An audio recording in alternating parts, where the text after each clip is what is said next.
ଥରେ ଗୋଟିଏ କଇଁଛ ଜଙ୍ଗଲରେ ବୁଲୁଥିବା ସମୟରେ ଗୋଟିଏ ଭୋକିଲା ବିଲୁଆ ସମ୍ମୁଖକୁ ଆସିଗଲା। ବିଲୁଆଟି ତାକୁ ଖାଇବା ପାଇଁ ବହୁତ ଚେଷ୍ଟା କରିଲା, କିନ୍ତୁ କଇଁଛର ତ ଚର୍ମ ବହୁତ ଶକ୍ତ, ତେଣୁ ବିଲୁଆ ତାକୁ ଖାଇପାରୁନଥାଏ।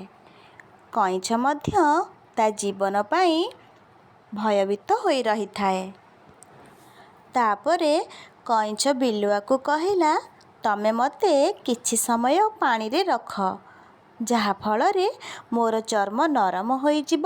ତାପରେ ତମେ ମୋତେ ସହଜରେ ଖାଇପାରିବ।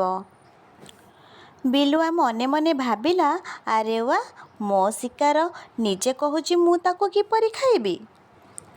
କିନ୍ତୁ କଇଁଛ ଠିକ୍ କଥା କହୁଛି କ'ଣ, ତା କଥା ମୋତେ ମାନିବା ଉଚିତ। ଏମିତିରେ ମୁଁ ତ ତାକୁ ଖାଇପାରୁନି। ତା ଚର୍ମ ନରମ ହୋଇଗଲେ ତାକୁ ଆରାମରେ ଖାଇହେବ।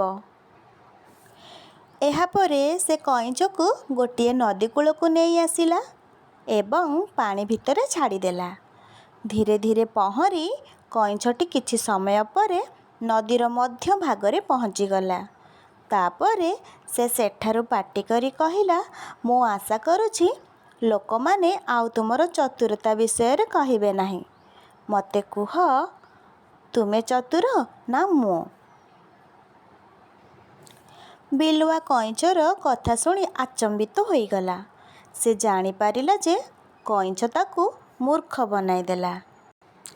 ତାପରେ ବିଲୁଆଟି ନିରାଶ ହୋଇ ଜଙ୍ଗଲକୁ ଫେରିଆସିଲା।